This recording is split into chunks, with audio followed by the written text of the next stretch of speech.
right, shalom. Good afternoon, all the boys here. What are we seeing? What are we seeing? What are we seeing? What are we seeing? We're seeing a water diversion project that I had to work on, myself and a brother in here.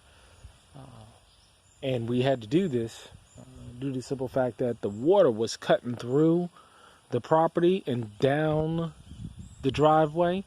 So it was causing a problem. And I did a video a while ago, and I called it, I think, a river runs through it, where when, torrential rains come through here, it floods the area of the property. And I had to solve that problem. And the way in which I solved that problem, which was, number one, eliminating the water that was coming down the driveway by doing some excavation in the front area, which caused the problem to disappear over there. But then over here, where a large majority of the water was coming from, the property next door, it was coming through this area and it was going out this way.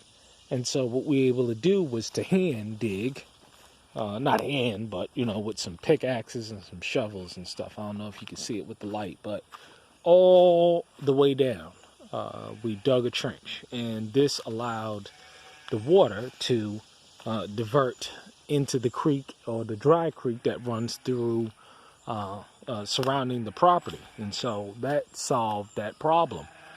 And it's, it was a huge problem that I was having, but, I really do thank the Father that I was able to, solve this problem. But, this is one of the many things that, you're going to have to deal with, when you acquire a property, is you're going to have to, innovate, think outside the box, and solve these kinds of problems. I mean, it's all about problem solving. Homesteading and living on a farm is about, thinking outside of the box and looking at a problem and saying, okay, how do I solve this problem with the available resources that I have? Of course, I couldn't have I could have purchased or rented a backhoe or something like that, but $250, $300 probably had it done in a day. Well, probably more than that, but the idea is that a little bit of time, a little bit of effort. You see, we were able to do it by hand and not spending any money. It's just back-breaking, hard-working sweat equity, and you're going to have to be willing to work and apply yourself if you want to live this kind of life, because it is not easy.